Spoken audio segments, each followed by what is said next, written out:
Η ώρα των πνευματικών ανθρώπων.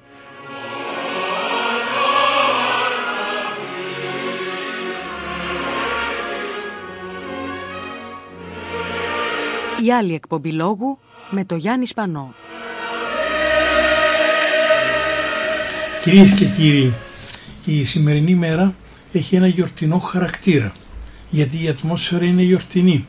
Φιλοξενούμε στο ραδιοθάλαμο του λόγου, στην ώρα των πνευματικών ανθρώπων, προσωπικότητες εξ Ελλάδος, αλλά και εκ Λευκωσίας και κατά ένα μέρος και εκ Πάφου.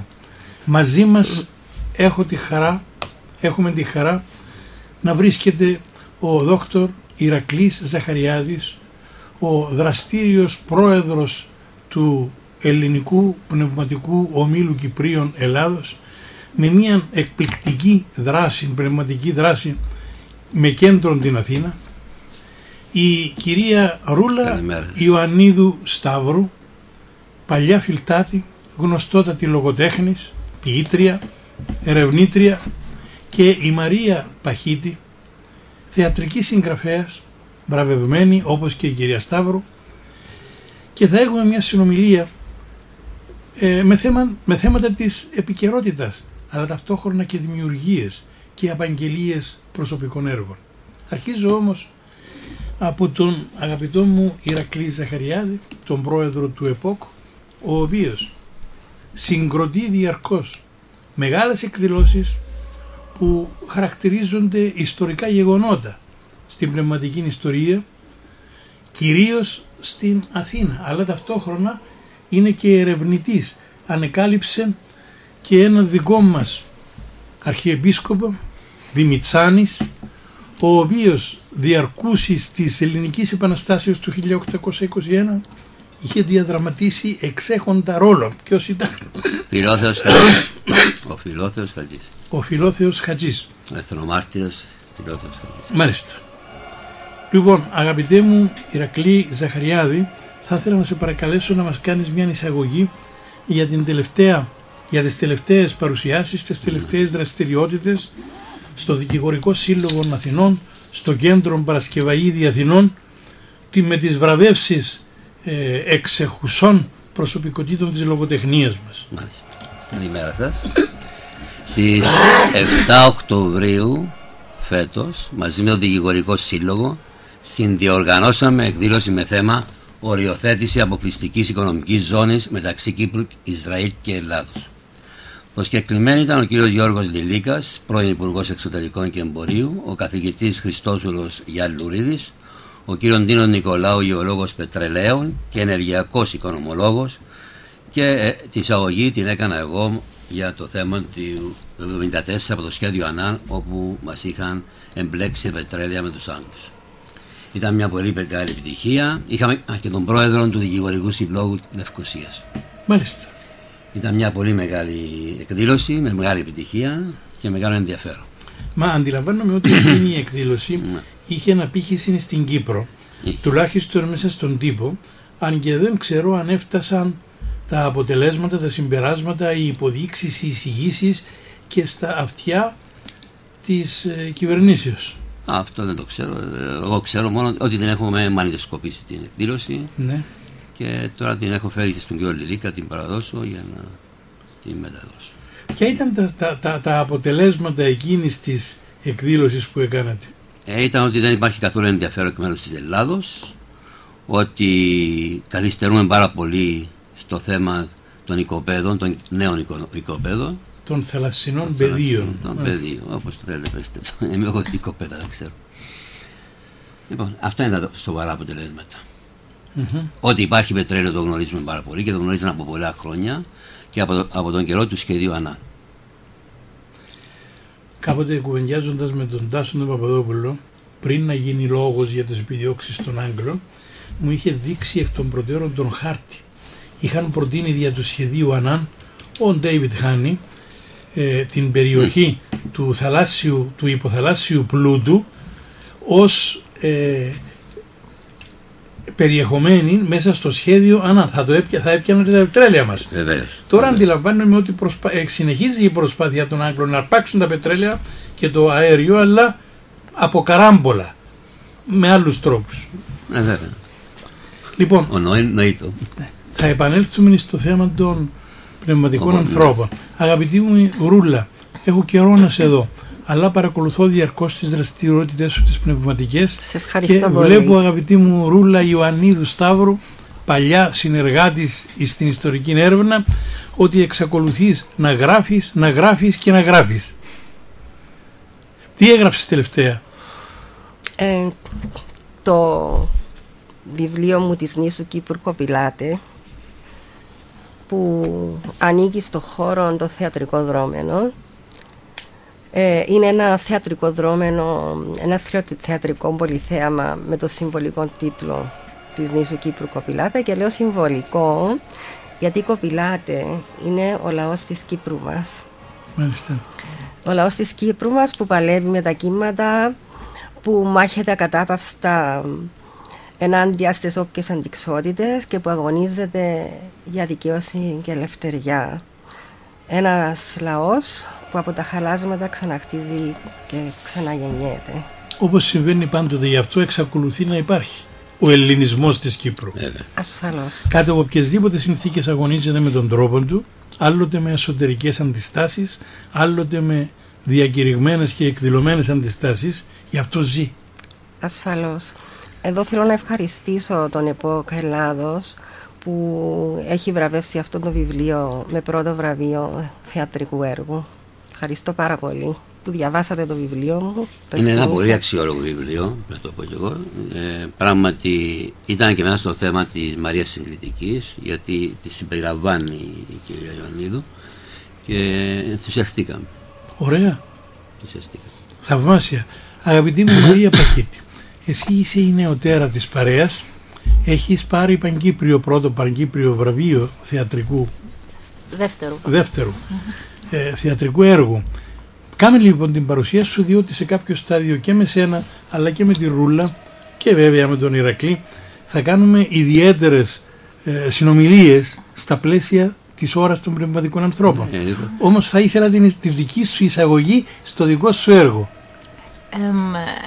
Ως νέα συγγραφέας προσπαθώ να δοκιμάζομαι μέσα από τη συμμετοχή μου σε διάφορους λογοτεχνικούς διαγωνισμούς, γιατί πιστεύω ότι οι κριτικές επιτροπές των διαγωνισμών που προκυρήσονται κατά καιρούς δίνουν σε εμάς τα εφόδια αλλά και τα κίνητρα για να συνεχίσουμε να ασχολούμαστε με τη συγγραφή.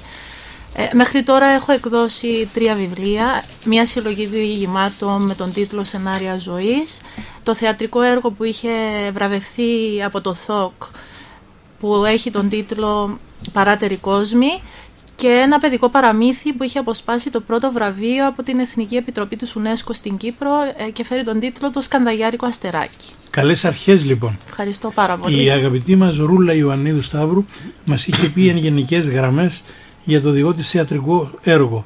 Το δικό σου ποιο πυρήνα έχει? Το δικό μου καταπιάνεται με ένα σύγχρονο θέμα, αυτό της οικογενειακής βίας. Ο κεντρικός ήρωας είναι ένας έφηβος που βιώνει διάφορες ψυχοσωματικές καταστάσεις, μέσα από τις οποίες παρουσιάζονται στο θεατή όλες οι επιπτώσεις που έχει η άσκηση ψυχολογικής και σωματικής βίας στα παιδιά, στους νέους μας. Μάλιστα. Ωραία. Ρούλα μου, πες μου περισσότερα για το θεατρικό σου. Ναι, να πούμε ότι είναι ένα σύνθετο έργο που περιέχει αφηγηματικά μέρη. Δεν είναι θεατρικό έργο με την κλασική σημασία της λέξης. Είναι ένα θεατρικό πολυθέαμα. Περιέχει αφηγηματικά μέρη, ποίηση σε ελεύθερο στίχο και ποίηματα ειδικά γραμμένα για μελοποίηση, τα οποία καλούνται να ερμηνεύσουν σολίστ και χοροδία ή αναλόγως κατά την κρίση του συνθέτη. Επίσης να αναφέρω ότι υπάρχει και ο χορός, όπως το χορό αρχαίου δράματος, οι κοπηλάτε δηλαδή, που όπως προανέφερα αντιπροσωπεύουν τον λαό μας, και ο οποίος χορός συνδιαλέγεται με τους αφηγητές ή επαναλαμβάνει κάποιες φράσεις τους. Κυρίως όμως κάθε φορά που αλλάζει ιστορική χρονική περίοδος απαγγέλει τους στίχους του Ομήρου από το Ζήτα της Ηλιάδας, «Εέν αριστεύει και υπήρχον έμμενε άλλον». Από ποια ραψοδία? Πατέρων, από τη Ζήτα. Μάλιστα. «Η μηδαγένος πατέρων εσχυνέμε». Μάλιστα. Νομίζω έχει εγκριθεί όμως για το Υπουργείο Παιδείας ή κάνω λάθος κάτι τέτοιο. Έχει εγκριθεί και από το Υπουργείο Παιδείας. Ναι, για πέστε μας αυτό. Έχει συσταθεί για αγορά και περαιτέρω αξιοποίηση από το γραφείο της Διευθύντριας Μέσης Εκπαίδευσης της κυρίας Ζήνας Πουλή. Αυτό με ευχαρίστησε πάρα πολύ, διότι δεν είναι απλώς έγκριση, έχει σταλεί εγκύκλιος για να αξιοποιηθεί αυτό το βιβλίο από τα σχολεία και το εύχομαι. Πολύ ωραία. Θυμούμε όταν έκανες ένα πολυθέαμα στο Μακάριον στάδιο, όχι, στο Γάσι στη Λευκοσία, πρέπει να ήταν το 1995. Ναι, ήταν μια εξαιρετική παρουσίαση για τον απελευθερωτικό μας αγώνα. Ναι, μαζί με τον κύριο Μιχαλάκη Μαραθέτη, τον γνωστό πνευματικό άνθρωπο, είχαμε γράψει το πολυθέαμα «Το έπος της ΕΟΚΑ». Έχω φωτογραφίες εκείνων των παραστάσεων. Υπάρχει και το βιβλίο, πρέπει να το έχεις οπωσδήποτε. Ναι, είχε αρκετή επιτυχία, άρεσε στον κόσμο. Ωραία. Κυρίες και κύριοι, το βήξιμο προέρχεται από μένα και πρόκειται περί ασθματικής βροχίτιδος, την οποία θα παρακαλέσω τον φίλο μου τον γιατρό τον Ηρακλή Ζαχαριάδη, όταν τελειώσουμε να την εξετάσει, να δούμε να μπορεί να θα κάνουμε και άλλες εκπομπές. Ηρακλή μου. Δεν υπάρχει τέτοια περίπτωση.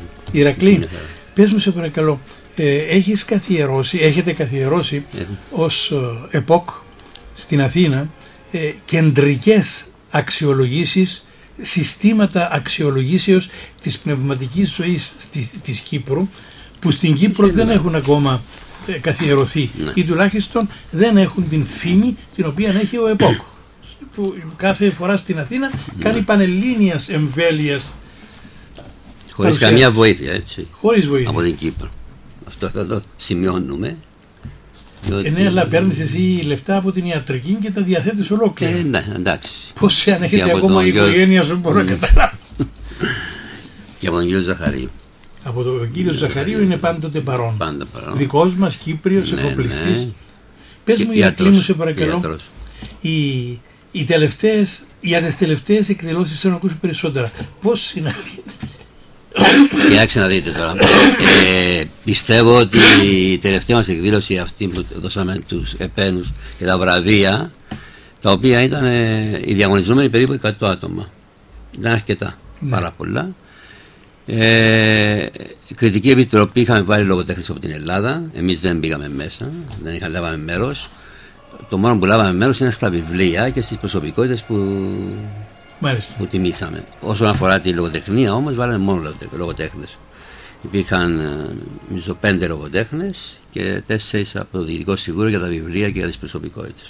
Η σημασία των βραβεύσεων του ΕΠΟΚ έγκυται στο ότι έχει διεθνή αξία, έχει μια παγκοσμιότητα, δεδομένου ότι μπορούν να μετάσχουν στους διαγωνισμούς Έλληνες της διασποράς από όλη τον κόσμο.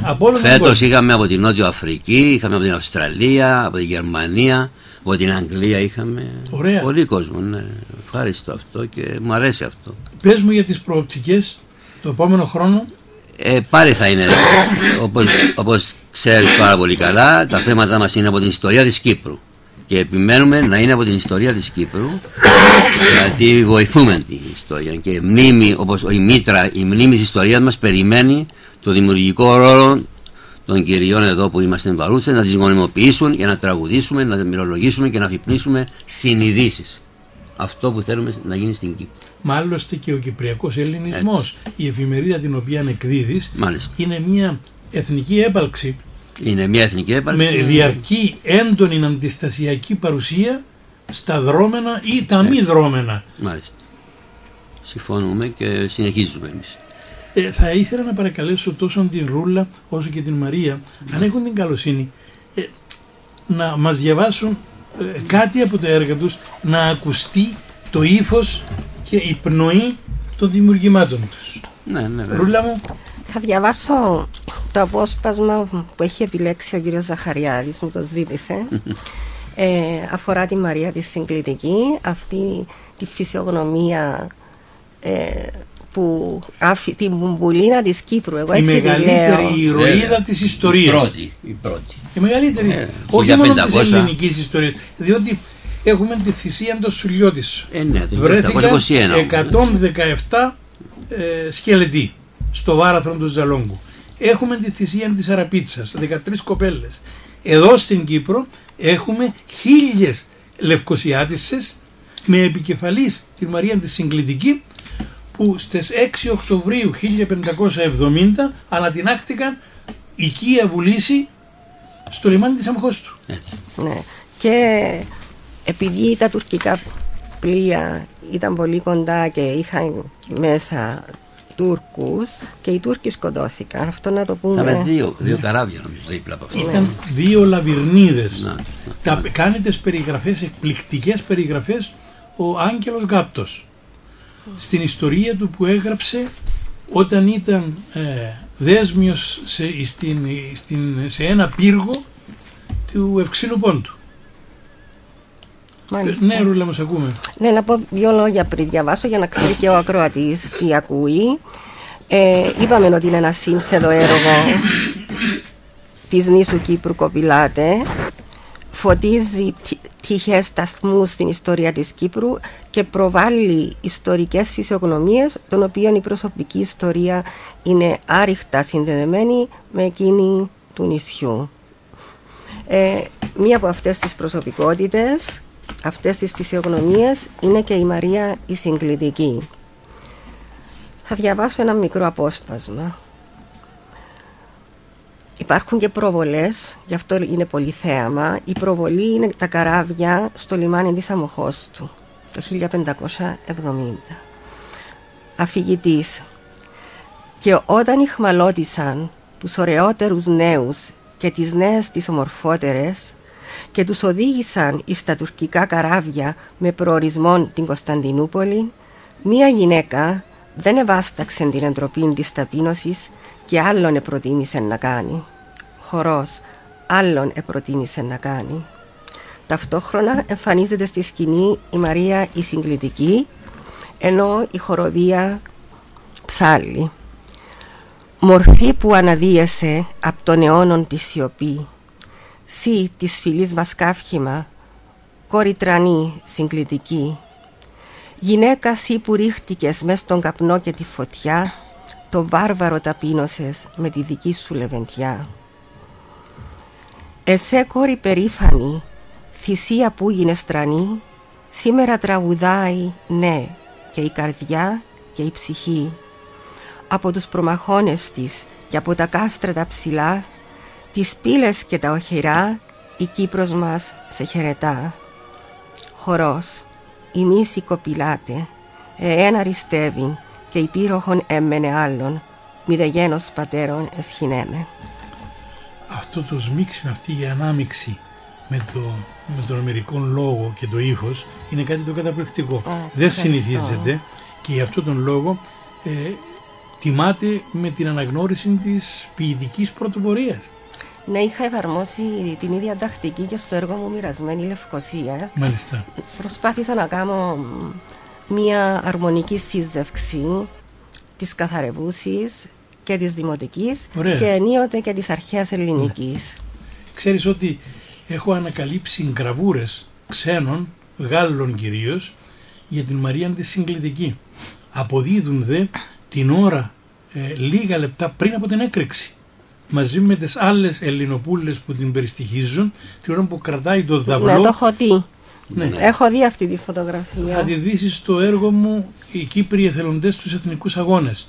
Έχω πάρει τέτοιες χαρακτηριστικές γραβούρες από τότε και με όλα τα στοιχεία. Έχω δει αυτή τη φωτογραφία στο διαδίκτυο. Ναι. Μαρία μου, Μαρία Παχίτη, πες μας, τι θα μας διαβάσεις? Θα σας διαβάσω ένα απόσπασμα από το διήγημα που είχα στείλει στο λογοτεχνικό διαγωνισμό του ΕΠΟΚ, που είχε ως θέμα και πάλι τη Μαρία τη Συγκλητική. Ωραία. Θα διαβάσω λίγο από την αρχή. Παρακαλώ. Στο τέλος, μιας και αναφέρθηκε το θέμα της αφύπνισης των σύγχρονων ανθρώπων. Της αναγκαίας αφύπνισης. Το ρολόι παίζει, οι καμπάνες χτυπούν, ακόμα κοιμούνται οι περισσότεροι. Προχώρα. Λοιπόν, είναι βραδιές που ο αγέρας αναγκάζει τους μεντεσέδες να σκούζουν σαλαβωμένα αγρίμια και οι αδρές στάλες της βροχής εφορμούν σαλισσασμένες μενάδες πάνω στα διάφανα τζάμια, κάνοντάς τα να δακρύζουν ασταμάτητα. Και εκείνες τις βραδιές, όσο και αν πασκίζω να ξορκίσω το ανυπόφορο συναίσθημα που με κυριεύει, διαβάζοντας τόμους από λησμονημένης γνώσης, εκείνο μανταριάζει τις σκέψεις, μου καψαλίζει τη ψυχή και με οθεί σε ένα μακάβριο ταξίδι συνειρμών και σουρεαλιστικό φαντασιώσεων. Μια τέτοια βραδιά ήταν και εκείνη, που διαπερνώντας το θολό αποτύπωμα της ανάσας στον τζάμι, αντίκρισα το είδωλό μου να προχωρά και να χάνεται μέσα στα σκοτεινά στενορίμια μιας άλλης διάστασης, όπου παρελθόν και παρόν μπερδεύοντας τη μνήμη. Με πέλματα γυμνά στάθηκα πάνω στο χωικό σώμα που ψυχοραγούσε και αισθάνθηκα ένα αβέβαιο μουρμούρισμα να μου γεννά τρόμους φανταχτούς, έτσι που για να καταλαγιάσω το άγριο χτυποκάρδι φώναξα. Ποιος είναι εκεί? Και όπως έστεκα ακίνητη, αγρικώντας την ηχόνα μου αντιγυρνά τις λέξεις, μέσα στο αστέρευτο έρευος εντόπισα μια σπίθα που άρχισε να πλώνει βαθμιαία το φάσμα της και να μετατρέπεται σε ένα πύρινο δαίμονα που βρωμοκομπούσε μπαρούτι και εξερνούσε πρίμνες, άρμπουρα, ξάρτια και πηδάλια. Και έπειτα είδα να υψώνεται μέσα από τα ποκαΐδια το σκέλεθρο ενός καραβιού φορτωμένου με σκιές ψυχών που άλλοτε ρέκαζαν και έπλεκαν κατάρες για εκείνους που ήθελαν να τις πάρουν μακριά και άλλοτε έψελναν ύμνους και ευχές για το λυτρωτή τους. «Καγιονεκρές παράτιμασμένες», είπε με αποφασιστικότητα η πανόρια κόρη με το αγέροχο ανάστημα που ξεπρόβαλε από το πουθενά και στάθηκε δίπλα μου προκαλώντας μου σύγκορμο ρίγος και δέος. Πίστευαν πως μπορούσαν να μου μαγαρίσουν το σώμα και τη ψυχή, όπως έκαναν και στην πατρίδα. Συνέχισε κι εγώ απλά άκουγα, αν ήμπορει να αρθρώσω λέξη ή να κουνηθώ. Και στο τέλος, ναι. Η Μαρία η συγκλητική χάνεται μέσα στις φλόγες του σκέλθρου του καραβιού και μένω μόνη μου.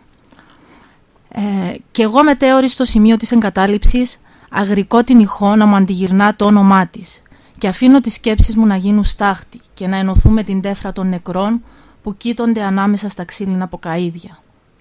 Ολάκερα χρόνια διάβηκαν από εκείνη τη βραδιά. Μα κάθε που δακρύζει ο ουρανός, θαρώ πως βλέπω εκείνη τη μορφή, με το αγγελικό πρόσωπο και την αγέροχη κορμοστασιά, να σεριανά με τη συνοδεία αγγέλων, πάνω από τις στέγες που φιλοξενούν τις ναρκωμένες συνειδήσεις. Και έπειτα να στέκει στην ακρόρια του πενταδάκτυλου και να μονολογεί θλιμμένα. Άραγε, υπάρχει κάποιος που με σκέφτεται σε αυτόν τον κόσμο? Υπέροχο. Θέλω να πω ότι είναι το δεύτερο βαβρίο με έπαινο το δικό της Μαρίας. Ναι. Δεν ήταν απλώς δεύτερο βαβρίο, ήταν με έπαινο το δεύτερο. Ωραία. Βαβρίο. Γιατί είχαμε και δεύτερο βαβρίο απλό. Ήθελα να παρατηρήσω, ασφαλώς τα ξέρετε κι εσείς, αλλά για τον κόσμο γενικά, έχω βρει στοιχεία ότι διαρκούσεις της αντίστασης της Λευκωσίας που ήταν πολύ περιορισμένη λόγω εκείνου του φοβερού ενετού του Νικολό Ντάντολο, ο οποίος ήταν ο φρούραρχος και ο οποίος ήταν εντελώς ανίκανος και ευτελής, όπως το χαρακτηρίζει ο Αρχιμανδρίτης Κυπριανός. Αλλά έχω δει ότι οι κοπέλες της Λευκωσίας, οι γυναίκες, οι Ελληνίδες της Λευκωσίας, πριν πέσει η πόλη 7-9 Σεπτεμβρίου το 1570, επήγαιναν στις επάλξεις των τυχών στους προμαχώνες, επετούσαν τα παιδιά τους κάτω στην τάφρο και σπαράζονταν βέβαια στις πέτρες και ύστερα έκαναν και οι ίδιες άλματα θανάτου και έπεφταν κάτω. Ακόμα επειδή τότε υπήρχαν εντός Λευκωσίας, εντός των τυχών και εκείνοι οι πύργοι, οι τριόροφοι των σπιτιών, ανέβαιναν στις στέγες των πύργων εκείνων, πετούσαν τα παιδιά τους και έπεφταν και εκείνες για να μην συλληφθούν και να ετοιμαστούν. Ιατρέ μου, είναι δικό σου το επίτευγμα του ΕΠΟΚ. Κοιτάξτε, το επίτευγμα είναι δικό μου, είναι και αυτό που λαμβάνουν μέρος. Όχι, άλλο εκείνο.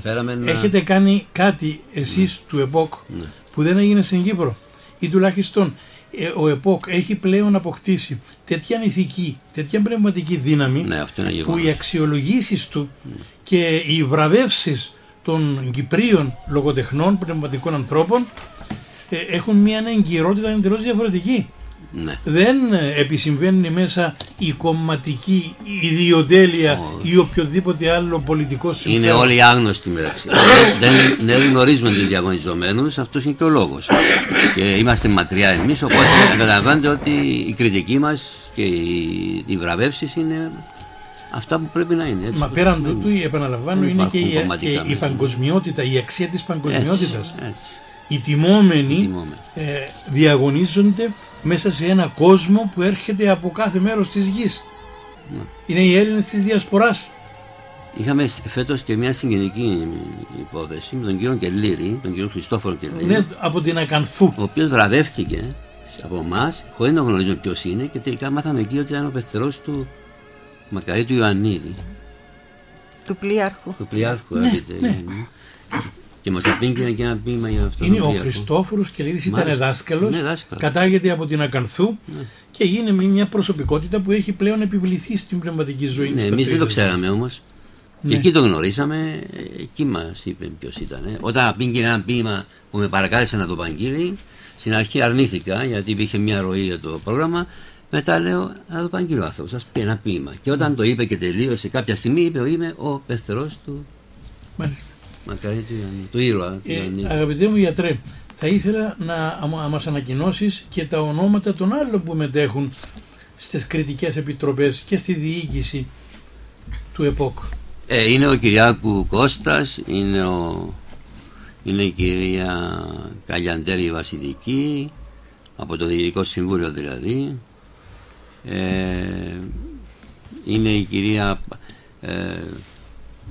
Ζαλώνη, η οποία είναι στην Κριτική Επιτροπή, ο κ. Μπατσικανής στην Κριτική Επιτροπή.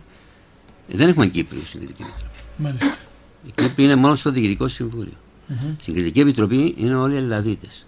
Γι' αυτό προτιμήσαμε να είναι Ελλαδίτες, επειδή η Κύπρος είναι μικρή χώρα, δεν θέλουμε να γνωρίζει πολύ καλά, τον Α ή τον Β, και έτσι γίνεται η κριτική όπως πρέπει να γίνει. Εξασφαλισμένη αντικειμενικότητα έτσι, και οπωσδήποτε υπερτονισμός της αντικειμενικότητας. Ούτε εγώ λαμβάνω μέρος. Εγώ την τελευταία στιγμή στο κατάλληλο, το τελευταίο είμαι που λαμβάνω μέρος, και αυτό για να τα επισημοποιήσω τα αποτελέσματα. Μάλιστα. Είναι εκείνες οι εκδηλώσεις που κάνετε στο Πολεμικό Μουσείο, είναι εκπληκτικές. Εκπληκτικά, ναι. Δεν κάναμε φέτος, είχαμε πάρει την άδεια τελικά, αλλά προτιμήσαμε να πάμε στο Παρασκευαίδιο Πολιτιστικό Ίδρυμα, το οποίο είναι ένα κυπριακό ίδρυμα.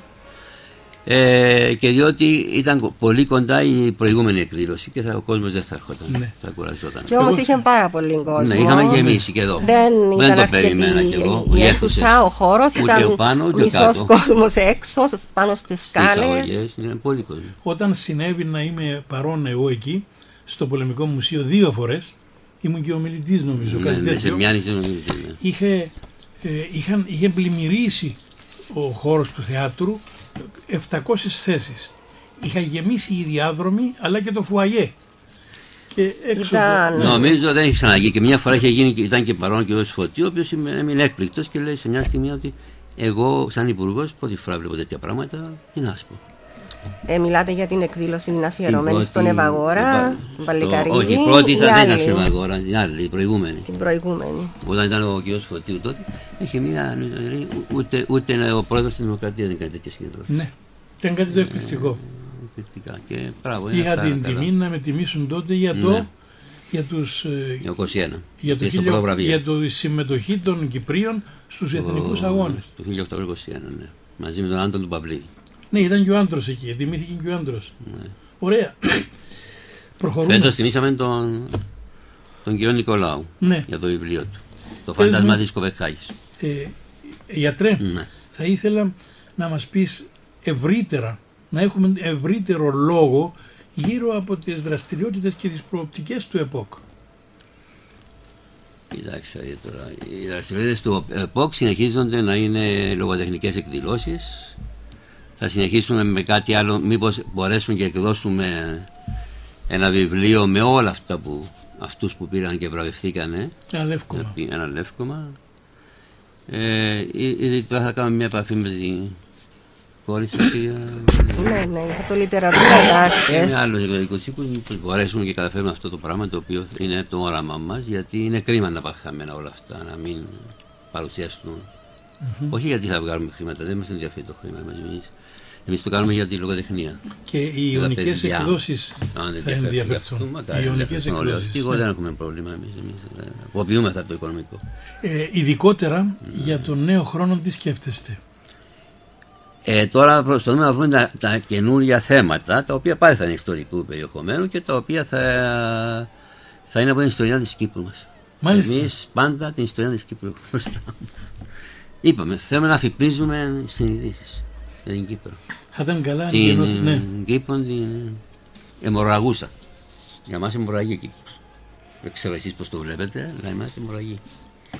Εγώ είχα την εντύπωση ότι εκπνέει. Αλλά έχει ακόμα καιρό. Έχει παλικάρια όμως. Έχει και γι' αυτό θα επιζήσει. Έτσι. Θα αναστηθεί η πατρίδα. Και πάλι. Πρέπει να αναστήσουμε τα χαμένα ιδανικά, αγαπητέ Γιάννη. Τα χαμένα ιδανικά είναι τα εθνικά. Και τις αξίες μας. Και τις αξίες μας που πηγάζουν από τα βαθιά στρώματα του είναι και του γίγνεσθε. Μα άλλωστε στις από αιώνων αξίες και ιδέες του έθνους δεν είναι που εμπνεόμαστε, δεν είναι που κρατιέται όρθιος ακόμα αυτός ο κυπριακός ελληνισμός. Λοιπόν, αγαπητή μου Ρούλα, έχεις τον λόγο. Ναι. Σε παρακαλώ. Μας πει ένα ποίημα. Μπορείς να μας απαγγείλεις? Δεν ξέρω πόσο χρόνο έχουμε. Έχουμε. Θα ήθελα να διαβάσω και από το άλλο βραβευμένο βιβλίο μου που έχει πάρει αριστείο. Η Ρίστο εν παρόδο πόσες εκδόσεις έκανες, πόσα βιβλία έβγαλε μέχρι τώρα? 20. Μπράβο. Και έχω και 3 δίγλωσσα. Ωραία. Σε μετάφραση του γνωστού ελληνιστή Μικέλε Ιαννέλη, ανθρώπου που αγαπά πάρα πολύ την Κύπρο. Τον ξέρω, ναι. Του καθηγητού. Ήμασταν μαζί σε μια ερευνητική εκδρομή στην Ιταλία και ιδίως κάτω με τους Γκρεκάνους. Ναι. Λοιπόν, να σας διαβάσω από το βιβλίο μου 3 ποιητικές συνθέσεις για την Κύπρο. Ναι. Ο τίτλος μιλάει από μόνος του. Απλώς θα πω τους τίτλους των 3 συνθέσεων. Η πρώτη είναι του νησιού μου, της κατεχόμενης γειτονιάς η δεύτερη και η τρίτη του αγνοούμενου αδερφού. Θα σας διαβάσω. Έχεις ιδιαίτερη σχέση συναισθηματική με τους αγνοούμενους, δεδομένου ότι ο Δημητράκης, ο ιατρός, ο Δημήτρης, αδερφός του αγαπητού Μωυσή, του συζύγου σου, χάθηκε. Ναι, αναγνωρίστηκαν όμως τα οστά του και έχουμε κάνει την κηδεία. Ο τάφος του βρίσκεται στον τύμβο της Μακεδονίτισσας και όσοι θα ήθελαν μπορούν να αποτίσουν τιμές. Θα σας διαβάσω όμως, επειδή είναι πιο σύντομη, την ποιητική σύνθεση της κατεχόμενης γειτονιάς. Ωραία. Η γειτονιά μου είναι η αρχή και το τέλος ενός μικρού παραμυθιού.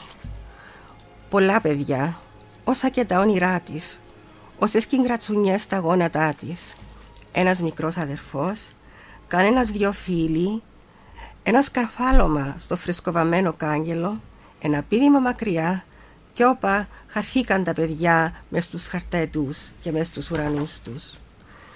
2-3 τραγούδια το στενοδρομάκι με τις πέτρες, 2-3 παιχνίδια η μεγάλη αυλή με τα κυπαρίσια και τις ακακίες και την εκκλησία στην πλατεία. Μια γλυκιά ησυχία, μεσημεριάτικη και αμίλητη, σαν το βλέμμα του κοριτσιού που χαμηλώνει. Μια ησυχία που της άρεσε να κάνει φασαρία, που λάτρεπε να παίζει βόλους ή να διαβάζει κάποιο βιβλίο στο τελευταίο σκαλί της βεράντας μου. Η γειτονιά μου είναι ένα παραμύθι που άρχισε τυχαία.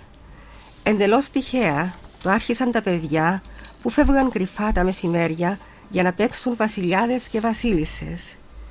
Η γειτονιά μου τοποθετήθηκε από την αρχή του παραμυθιού σε ένα από τα προάστια της Λευκωσίας. Εκεί που ξεκινούσε το μια φορά και έναν καιρό, τη ζωγράφισαν ατιμέλητα και άτσαλα. Υποψιάζομαι πως οικειοθελώς ατιμέλητα, πως εκ προμελέτης άτσαλα, για να ταιριάζει με τα παιδιά που θα τη ζούσαν, με τις φωνές που θα τις γέμιζαν. Και ξαφνικά το παραμύθι τέλειωσε. Το τέλειωσαν κάποιοι μακριά της, προδοτικά μακριά της, χωρίς να ρωτήσουν τη γνώμη της, δίχως καν μια ανοίξη. Κι έτσι όπως δεν ήταν καχύποπτη, κι έτσι όπως δεν περνούσε από το μυαλό της πως ίσως, πως θα μπορούσε, πως ήταν δυνατό, αποφάσισαν να κλείσουν το κεφάλαιό της. Όμως ξέχασαν πως η τελευταία υπογραφή ανήκε σε αυτήν, πως η τελευταία λέξη ήταν δική της, και τέλειωσε το παραμύθι. Ωστόσο η γειτονιά μου μας αρνείται το «έζησαν αυτοί καλά και εμείς καλύτερα». Εξακολουθεί να με κοιτάζει κατάματα και να επιμένει. Πού είναι τα παιδιά? Ποιος θα μου πει τι γίναν τα παιδιά? Ευχαριστούμε, αγαπητή μου Ρούλα. Να σε πάντα καλά και να μας τα γράφεις. Αγαπητή μου Μαρία Παχίτη, έχεις τον λόγο. Εσύ είσαι η νεότερη στη λογοτεχνία και έτσι ήρθες τελευταία ξαφνικά στην παρέα. Όμως περιμένουμε το δικό σου λόγο. Θα ήθελα να διαβάσω κι εγώ 2 μικρά ποίηματα. Παρακαλώ. Που είχα βραβευτεί σε κάποιους άλλους διαγωνισμούς. Ωραία. Το ένα έχει θέμα, έχει ως τίτλο «Κρίση». Αγόρασα τις προάλλες από ένα παλαιοπωλείο που έκλεινε λόγω κρίσης τη ραγισμένη κούπα του Πυθαγόρα και το ξιδωμένο λιχνάρι του Διογέννη. Έτσι, για να έχω κάτι να κληροδοτήσω στους απογόνους μου. Και ακόμη Μάλιστα. ένα μικρό, απευκταίο συνοικέσιο. Αρνούμαι να παντρευτώ τον κόσμο σας. Είμαι ερωτευμένη με το δικό μου. Μπράβο. Αγαπητέ μου πρόεδρε του ΕΠΟΚ. Να κάνω μια πρόταση. Παρακαλώ. Πριν τελειώσετε, γιατί φοβάμαι θα τελειώσουμε. Εγώ προτείνω το εξής, Γιάννη. Πολύ ευχαρίστω να του στείλω τα ονόματα των βραβευθέντων τόσα χρόνια που έχουμε κάνει τις βραβεύσεις και να τους καλέσει μόνος σου εδώ στο ραδιοφωνικό σταθμό να πούν, να μιλήσουν για τα δικά τους ποίηματα, τα διηγήματα που έχουν κερδίσει μια λογοτεχνικές βραδιές, κάπως έτσι. Να αποφάσουμε και να είναι Κύπροι, οι Κύπροι που έχουν βραβευτεί. Θα τους δώσουμε και τα τηλέφωνα και τα όνομά τους, να τους καλέσουμε. Θα τα περιμένω. Ευχαρίστως να το κάνουμε. Αυτό είναι πάρα πολύ καλό μας. και πρέπει να γίνει αυτό και να τιμήσουμε αυτούς τους ανθρώπους, αλλά και ταυτόχρονα να δώσουμε μια άλλη όθηση. Βεβαίως. Θα ήθελα, παρακαλούσα και εγώ με τη σειρά μου, να αρχίσουμε τις εκπομπές αυτές μια ώρα που θα είσαι και πάλι εδώ. Εντάξει, δεν έχω πρόβλημα. Πες μου, καταληκτικά, αγαπητέ μου πρόεδρε του ΕΠΟΚ, Ηρακλή Ζαχαριάδη, γιατρέ, καταληκτικά τι θα ήθελες να απευθύνεις προς τον κόσμο μας και προς τους πνευματικούς ανθρώπους? Ελπίδα. Μια ελπίδα. Να κρατήσουν γερά, γιατί έχουμε πολλά προβλήματα μπροστά μας. Μας περιμένουν πολλά προβλήματα. Αγαπητή μου Ρούλα, καταληκτικά, ένα μήνυμα προς τον κόσμο μας. Θα συνεχίσω αυτό που άρχισε ο κ. Ζαχαριάδης. Θα πω πίστη, δύναμη, αγωνιστικότητα. Μάλιστα. Μαρία μου. Να μου επιτραπεί εδώ να σημειώσω κάποια σημεία από το καταστατικό του ΕΠΟΚ, τα οποία με είχαν παροτρύνει να συμμετέχω στους διαγωνισμούς. Λοιπόν, μερικοί από τους σκοπούς που καταγράφονται στο καταστατικό είναι η εδραίωση και διάδοση πνεύματος αμοιβαίας κατανόησης και φιλίας Ελλάδος και Κύπρου και των άλλων λαών της Ιφιλίου, η συνένωση ατόμων όλων των κοινωνικών και πνευματικών χωρών Ελλάδος και Κύπρου και η διασύνδεση διαφόρων άλλων συλλόγων με προαγωγή των αισθημάτων φιλίας και αδελφοσύνης. Είναι πολύ σημαντικό στους χαλεπούς καιρούς που ζούμε να υπάρχουν τέτοιου είδους κίνητρα και να υπάρχουν τέτοιου είδους οργανώσεις που να προάγουν τον πολιτισμό και να στοχεύουν στη συναδέλφωση και στην εδραίωση του πνευματικού έργου. Μάλιστα. Γι' αυτό θα ήθελα να ευχαριστήσω τον ΕΠΟΚ που με είχε τιμήσει πέρσι με το αριστείο για το θεατρικό μου σύγγραμμα και φέτος με το Β' βραβείο για το διήγημά μου, και να το ευχηθώ καλή συνέχεια, να είναι πάντα δυνατός και στο πλάι τον πνευματικό δημιουργό. Μάλιστα. Να είστε πάντα μαζί μας όμως. Εμείς θα είμαστε πάντα μαζί σας. Να μιλάτε και για μας. Γι' αυτό βρισκόμαστε σήμερα εδώ. Πρέπει να μάθει για τον ΕΠΟΚ. Και εγώ παρακαλώ. ευχηθώ καλή συνέχεια στις πνευματικές δραστηριότητες του ΕΠΟΚ και στο εθνικό έργο που επιτελεί. Μάλιστα. Ευχαριστούμε πολύ. Κυρίες και κύριοι, ήταν μια γιορτινή ατμόσφαιρα παρά το βήξιμο μου και συνομιλήσαμε η Μαρία Παχίτη, η Ρούλα Ιωαννίδου Σταύρου, ο δόκτωρ Ηρακλής Ζαχαριάδης, πρόεδρος του ΕΠΟΚ. Ήτανε ένας σύντομος σταθμός στην ιστορική εξέλιξη του ΕΠΟΚ και των ανθρώπων, των πνευματικών ανθρώπων. Πολλές φορές με ακούτε να είμαι ίσως πολύ σκληρός και να ζητάω αφύπνιση των πνευματικών ανθρώπων, του πνευματικού κόσμου, που δεν έχουμε πολλά στοιχεία ότι έχει αφυπνιστεί στο σύνολό του. Από τώρα και στο εξής θα λέγω ότι ο ΕΠΟΚ είναι η πνευματική έπαλξη της αντίστασης στην οποία πρωτοπορούν οι πνευματικοί μας άνθρωποι. Τους χαίρομαι, τους συγχαίρω και τους αναμένω. Σας ευχαριστώ που μας ακούσατε. Καλή λευτεριά. Να είστε καλά.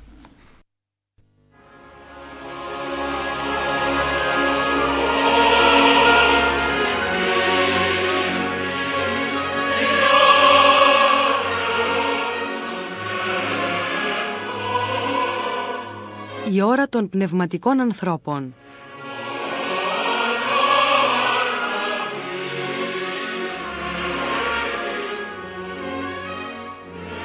Η άλλη εκπομπή λόγου με το Γιάννη Σπανό.